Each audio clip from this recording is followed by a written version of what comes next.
Hello student, last पदार्थ के जो लेक्चर्स हमने देखे थे उसमें पढ़े थे कि पदार्थ क्या होता है, पदार्थ किसे कहते हैं, पदार्थ का लक्षण क्या होता है और कितने तरह का पदार्थ किस किस आचार्यों ने माना है। फिर हमने देखा था आयु क्या होता है, आयु का परिभाषा क्या होता है, उसका पर्याय क्या होता है। तो इतना हमने लास्ट लेक्चर में देख लिया था। आज हम पढ़ने वाले हैं कि सिद्धांत क्या होता है, सिद्धांत के क्या लक्षण होते हैं, क्या डेफिनेशंस होते हैं, किन आचार्यों ने किस किस सिद्धांत को माना है और कैसे कोई सिद्धांत सिद्धांत कहलाता है। तो आइए स्टार्ट करते हैं लेट ना करते हुए। और ऐसे ही सारे लेक्चर्स पाने के लिए फ्री ऑफ कॉस्ट आप मेरे चैनल को सब्सक्राइब कर दें और अगर पुराने हो तो शेयर और लाइक कर दें। आइए स्टार्ट करते हैं। तो सबसे पहले जानेंगे सिद्धांत के लक्षण, यानी सिद्धांत होते क्या हैं। तो सिद्धांत के लक्षण में सबसे पहले हम ये देखते हैं सिद्धांत क्या होते हैं। सिद्धांत सिद्धांतो नाम सह परीक्षक बहुर्विध्यम परीक्षा हेतु विशस्य साधयत्व स्थापयते निर्णय, यानी कि परीक्षकों द्वारा अनेक बार परीक्ष विषयों की परीक्षा कर और हेतुओं को प्रत्यक्ष अनुमान एतिया और उपमान के द्वारा उन परीक्ष विषयों को सिद्ध कर जो अस्थायी निर्णय दिया जाता है उससे क्या कहते हैं, सिद्धांत कहते हैं। अब आइए समझते हैं हम सिद्धांत कहलाता क्या है। सिद्धांत का ये वाला जो डिफिनीशन है बहुत इंपॉर्टेंट है, आपको याद करना है।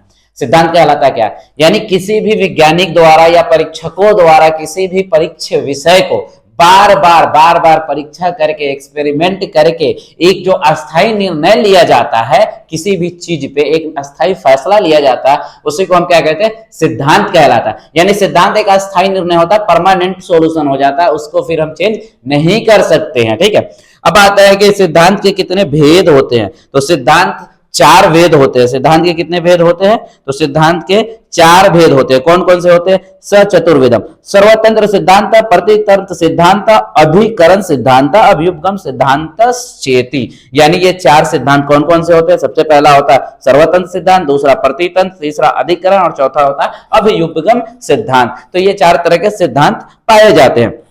अब हम देखेंगे कि सबको अलग अलग देखेंगे कौन सा सिद्धांत क्या होता है, क्या कहलाता है। तो सबसे पहले हम देखते हैं कौन सा, सर्वतंत्र सिद्धांत। सर्वतंत्र सिद्धांत क्या होता है ये देखेंगे सबसे पहले हम। ठीक है,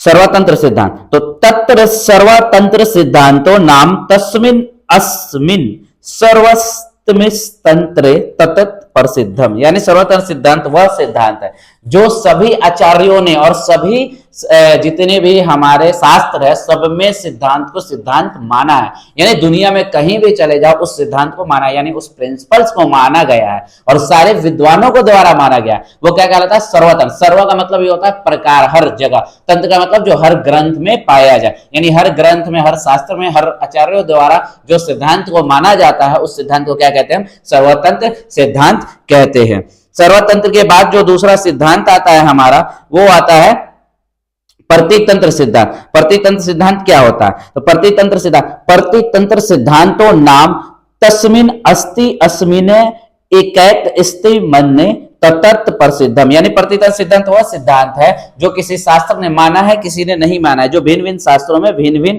रूप में पाया जाता है। यानी आप देखोगे हमारे शास्त्र में, यानी चरक में कुछ और होगा, सुश्रुत संहिता में कुछ और लिखा होगा, अष्टांग हृदय में कुछ और लिखा होगा, यानी अलग अलग शास्त्रों में अलग अलग तरीके से लिखा गया होगा। तो उसे क्या कहेंगे हम, प्रतितंत्र सिद्धांत कहते हैं। जैसे बहुत सारे आचार्यों ने किसी की रसों की संख्या 6 मानी है, तो किसी ने 8 मानी है, किसी ने 10 मानी है, किसी ने 4 मानी है, किसी ने 3 मानी है। ऐसे सिद्धांत को क्या कहते हैं हम, प्रतितंत्र सिद्धांत कहलाते हैं। तो अगर आपसे कोई पूछ दे कि रस सिद्धांत कौन से सिद्धांत में आता है, तो प्रतितंत्र सिद्धांत में वो आता है। उसके बाद जो तीसरा सिद्धांत है हमारा वो है कौन सा, अधिकरण सिद्धांत। तो अधिकरण सिद्धांत क्या कहलाता है, तो अधिकरण सिद्धांतो नाम स यस्मिन् अन्निधिकरणे प्रस्तुयो माने सिद्धा अन्याय न्यायाप्यधीर्णानि भवन्ति, यानी जिस विषय, देखिए क्या कह रहा है, जिस विशेष का विवरण प्रस्तुत किया जाता है उसी विषय में संबंधित दूसरे सिद्ध अधिकरण का प्रस्तुत करना अधिकरण सिद्धांत कहलाता है। अब अधिकरण सिद्धांत क्या कहलाता है, एक सिद्धांत हम लेके आए और उसी के एवज में कोई दूसरा सिद्ध किया हुआ चीज लेकर के आ गए, यानी कंपैरिजन कर रहे हैं। अधिकरण का मतलब थोड़ा सा कंपैरिजन करके हम देख रहे हैं। जैसे यह वह सिद्धांत है जिसे मान लेते हैं और कुछ सिद्धांत भी साथ में मानने पड़ते हैं, यानी कि ये सिद्धांत तो हम मान ही लेते हैं लेकिन उसके साथ साथ कुछ और सिद्धांत को भी हमें ऐड करके मानना पड़ता है, यानी उस सिद्धांत को प्रूफ करने के लिए कोई और सिद्धांत की भी नीड हमें पड़ती है। ऐसे सिद्धांत को हम अधिकरण सिद्धांत कहते हैं। जैसे कि मान लो कि कोई भी झगड़ा लड़ाई हो रहा है, उसको शांत करने के लिए थोड़ा सा देर के लिए हम किसी सिद्धांत को मान लेते हैं, तो उसे क्या कहते हैं? अधिकरण सिद्धांत कहते हैं। ठीक है, अब इसमें आता है कि एग्जाम्पल क्या है, जैसे देखो, मुक्त पुरुष अनुबंधित शुभ अशुभ कर्म होते हैं, वो विस्पर वचन से सिद्ध होता है, कर्मों का फल होता है, मनुष्य के प्रति पश्चात अशुभ अशुभ कर्मों का फल प्राप्त होता है। यानी कोई कोई लोग ये मानते हैं कि हम जो कर्म करेंगे उसका फल हमें मिलेगा, ठीक है, लेकिन बहुत लोग नहीं मानते हैं, जो नास्तिक लोग होते हैं वो नहीं मानते हैं। तो अभी ये क्या कहलाएगा? अधिकरण सिद्धांत कहलाएगा, क्योंकि सब लोग नहीं मान रहे हैं। क्यों नहीं मान रहे? क्योंकि वो सिद्धांत सर्वतंत्र नहीं है। अगर सर्वतंत्र होता तो सारे लोग सारे जगहों पे मानते। ठीक है, तो ये हो गया आपका तीसरा अधिकरण सिद्धांत। जो सबसे लास्ट सिद्धांत होता है वो है आपका अभियुपगम सिद्धांत। तो अभियुपगम सिद्धांतो नाम स यमर्थमसिद्ध परीक्षित मनु पदिष्टम हेतुकम वाद कालेहा भयुपगच्छन्ति विसर्जज। यानी यदि किसी अप्रमाणित अपरिचित अनुपदिष्ट अहेतुक बात को वैध गण वाद विवाद के समय मान लेते तो अभियुपगम सिद्धांत कहलाता है। अब देखो अभियुपगम सिद्धांत क्या होता है? जैसे कोई चीज आया, कोई टॉपिक आया, उस पर हम 10 लोग बैठ गए, डिस्कस करने लगे, लड़ाई शुरू हो गई 10 लोगों में। यानी 5 लोग कह रहे हैं कि नहीं ये सही है, कुछ लोग कह रहे हैं ये सही है, 2 लोग कह रहे हैं ये गलत है, वो सही है। जैसे आपके गांव मोहल्ले में होता होगा, बैठ के लोग चुगली करते होंगे एक दूसरे का कि उसका बेटा ऐसा है, कोई कहता होगा नहीं अच्छा है, कोई कहता होगा बुरा है।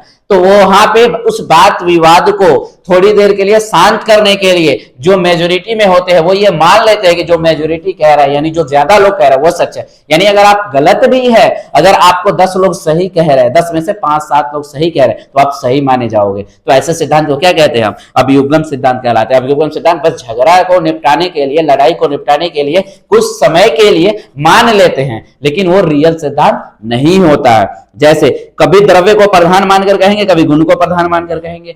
आयुर्वेद में कभी कभी कहते हैं कि हम द्रव्य प्रधान मान करके उसके दवा को देखते हैं, कभी कभी उसके गुण को, कभी कभी उसके वीर्य को, कभी कभी उसके विपाक को, कभी कभी उसके रस को। तो बहुत सारे प्रभाव से औषधि जो होता है वर्क करता है। तो जिस प्रभाव से हम देखते हैं, कभी हम गुण से के प्रभाव से देख लेते हैं, कभी रस के प्रभाव से, कभी वीर्य के, कभी विपाक के, इन सबों के प्रभाव से हम देखते हैं। तो ये क्या कहलाता है? अधिकरण सिद्धांत कहलाता है। तो ये आपका यहाँ पे सिद्धांत का टॉपिक खत्म होता है, यानी कि जितने भी सिद्धांत है वो खत्म हो गए। उसके बाद कुछ सिद्धांत ऐसे भी है जो हमारे मतलब मेन सिद्धांत में नहीं आते हैं, लेकिन आयुर्वेद में आपको इसे पढ़ना है। जैसे कि देखिए, आयुर्वेद के महत्वपूर्ण मूल सिद्धांतों का वर्णन एवं उनका महत्व। बहुत सिद्धांत ऐसे हैं जो आयुर्वेद के मेन सिद्धांत, ये मेन सिद्धांत है, यानी कि सिद्धांत के कितने प्रकार होते हैं अब इसमें देखेंगे फिर हम कि आयुर्वेद के मूलभूत सिद्धांत कौन कौन से हैं, यानी किस चीज पे आयुर्वेद टिका हुआ है, किस चीज पे ये बेस्ड है, यानी उसका न्यू क्या है आयुर्वेदा का, वो सिद्धांत हम अब पढ़ेंगे। तो उसमें जो सबसे पहला सिद्धांत आता है वो आता है पंचमहाभूत सिद्धांत, देन त्रिदोष सिद्धांत, देन शब्दातु सिद्धांत, उसके बाद षड्रस, धातु पोषण, त्रिविध रोग मार्ग सिद्धांत, स्रोतस सिद्धांत, त्रिदंड सिद्धांत, समान विशेष सिद्धांत, लोक पुरुष साम्य सिद्धांत, अग्नि आहार सिद्धांत, स्वभाव परमवाद सिद्धांत, वयादु रूपीय सिद्धांत, नव द्रव्य सिद्धांत, पंच पंचक सिद्धांत और प्रकृति समवेत एवं विकृत विषम समवाय सिद्धांत। ये सारे सिद्धांत आपको पढ़ने हैं फर्स्ट ईयर में। तो एक एक करके हम सारे को एक्सप्लेन करेंगे। अभी तो नॉर्मल चल रहा था कि सिद्धांत कितने प्रकार के होते हैं, क्या क्या होते हैं, सिद्धांत क्या होता है। अब चलेगा कि आधार मूलभूत सिद्धांत कौन कौन से हैं आयुर्वेदा के। ये क्वेश्चंस बहुत इंपॉर्टेंट बन जाते हैं, क्योंकि 5 से 10 मार्क्स में आपको पूछे जाते हैं। तो आइए एक एक करके हम देखते हैं, स्टार्ट करते हैं। तो जो सबसे पहले हम सिद्धांत देखेंगे वो देखेंगे कौन सा? पंचभूत महाभूत, यानी पंच महाभूत सिद्धांत। पंच महाभूत आपको याद होगा, सबसे पहले होता है आकाश, वायु, अग्नि, जल, पृथ्वी। आकाश, वायु, अग्नि, जल, पृथ्वी। क्या क्या आप अपने बॉडी में समझिए। आकाश, सिर के ऊपर आकाश, वायु यानी नाक से हम सांस लेते हैं वायु। उसके बाद पेट में क्या होता है? अग्नि होता है। अग्नि क्या होता है? डाइजेस्टिव एंजाइम होता है अग्नि। उसके नीचे मूत्राशय के पास, यानी जो हम पेशाब करते हैं, यूरिनेशन करते हैं, तो क्या होता है? जल। उसके नीचे, हमारे पैर के नीचे क्या होता है? पृथ्वी। तो ऐसे याद रखना है, ये सीक्वेंस बहुत इंपॉर्टेंट है। आकाश, वायु, अग्नि, जल, पृथ्वी। आकाश, वायु, अग्नि, जल, पृथ्वी। ये सीक्वेंस आपको बिल्कुल याद ही होना चाहिए, ठीक है?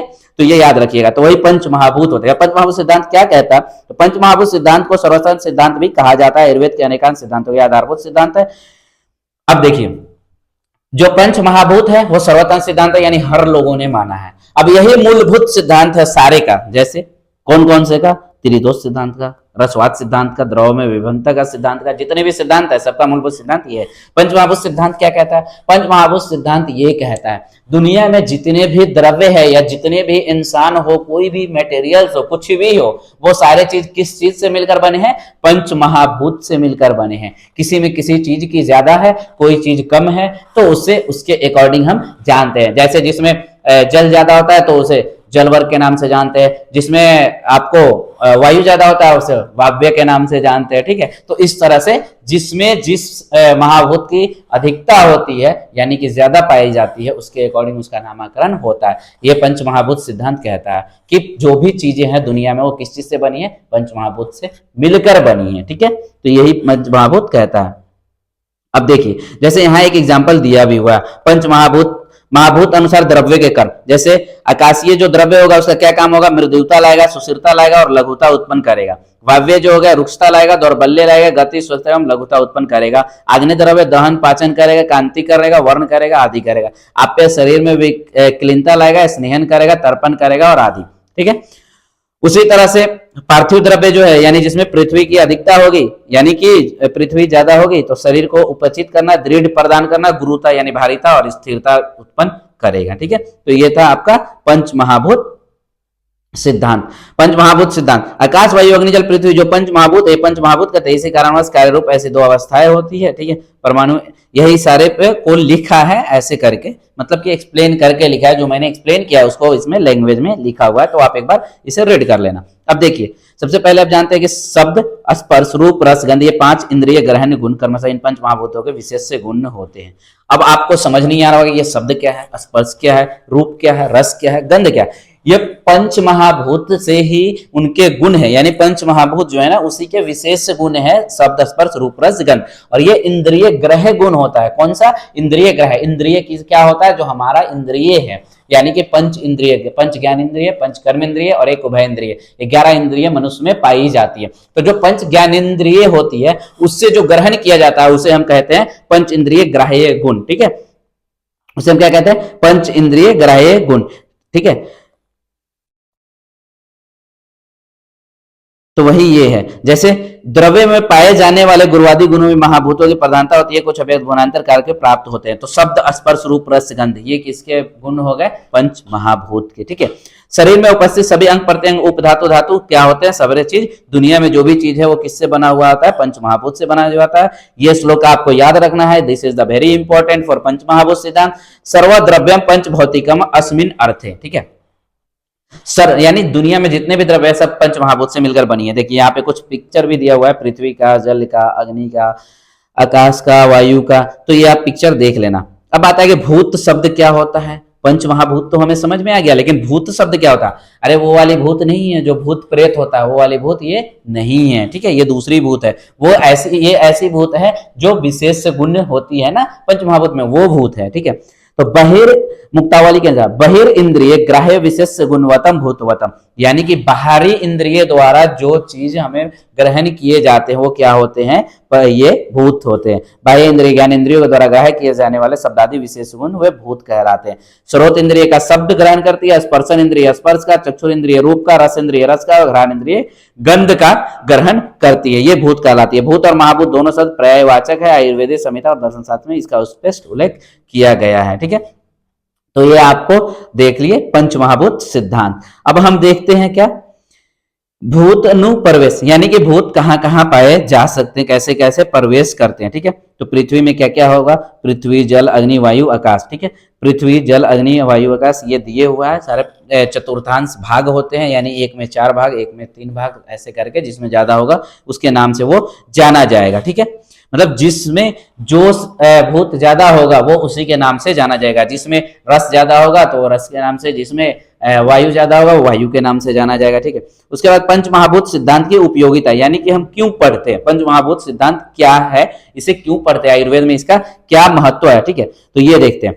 तो गर्भो उत्पत्ति में पंच महाभूत सिद्धांत, यानी गर्भ जो उत्पन्न होता है ना, बच्चा जब बनता है माँ के गर्भ में, शिशु जब बनता रहता है उसमें क्या इसका मतलब कि इसका क्या रोल होता है? तो तम चेतना अवस्थितम वायुर्विभजति तेजो पच्यति आपा कलेद्यन्ति पृथ्वी सन्हति आकाशम विवर्धयति।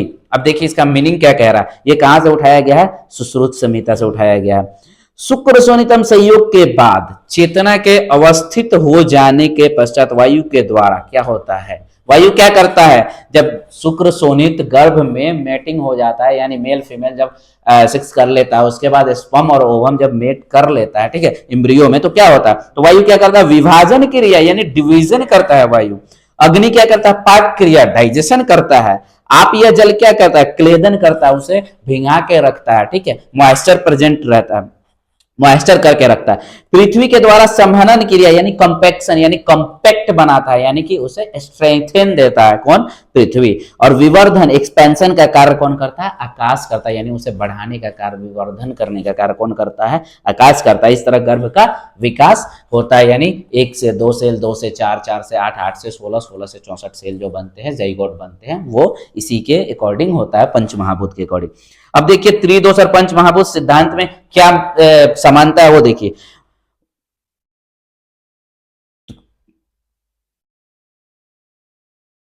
वात दोष वायु आकाश से महाभूत से उत्पन्न होता है, और पित्त अग्नि महाभूत से तथा कफ की उत्पत्ति जल और पृथ्वी महाभूत से होती है। ये वाले टेबल्स बस आपको याद रखना है, षड रस और पंच महाभूत सिद्धांत में ये वाली एक टेबल दी हुई है, ये आपको याद रखना है कि मधुर रस में कौन कौन से महाभूत पाए जाते हैं, तो पृथ्वी और जल, रस में कटु रस महाभूत में अग्नि और वायु, अमल में पृथ्वी अग्नि, तिक्त रस वायु आकाश, और लवण रस अग्नि जल, कषाय रस पृथ्वी और वायु महाभूत पाए जाते हैं। आपको इस टेबल का ट्रिक मैं अगले लेक्चर्स में आपको बता दूंगा। अभी आप देखो, अभी आपको ट्रिक बता दूंगा तो आप मतलब कि लेजी हो जाओगे, याद नहीं करोगे, बस ट्रिक पे ही ध्यान रहेगा आपका। इसलिए अभी एक बार आप याद करके आओ, अगर याद नहीं होता तो फिर मैं अगले लेक्चर्स में आपको इसका ट्रिक दे दूंगा कि रस को कैसे हम याद करें, उसमें कौन कौन से महाभूत पाए जाते हैं या कौन कौन से महाभूत पाए जाते हैं, इसका ट्रिक कैसे हम याद कर सकते हैं, ठीक है, ये हम आपको टेबल दे देंगे।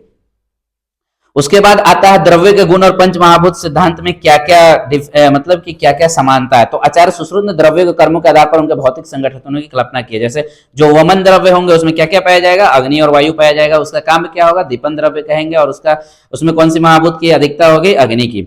विरेचन द्रव्य में पृथ्वी प्लस जल होगी, लेखन कार्य होगा उसका, और अग्नि प्लस वायु महाभूत की अधिकता होगी। संसमन द्रव्य में आकाश होगा। अब देखो वमन विरेचन क्या होता है, वमन मतलब उल्टी करना होता है, विरेचन मतलब लूज मोशन होता है, ठीक है। उसके बाद संसमन द्रव्य में वृहन का द्रव्य होगा, पृथ्वी प्लस जल होगा। संसमन का मतलब होता है बॉडी को मोटा करना, ठीक है, स्ट्रेथन करना। संग्रही द्रव्य में वायु की होगी, और इसमें कोई भी महाभूत की अधिकता नहीं होगी। तो आज एक सिद्धांत हमने पढ़ लिया, पंच महाभूत सिद्धांत। फिर हम अगले लेक्चर्स में पढ़ेंगे त्रिदोष सिद्धांत क्या होता है, त्रिदोष सिद्धांत क्या क्या पाए जाते हैं, उसका क्या क्या उपयोग होता है आयुर्वेदा में, और आपको अगले लेक्चर्स में हम ट्रिक भी बताएंगे। फिर मिलते हैं नेक्स्ट लेक्चर में। Thank you.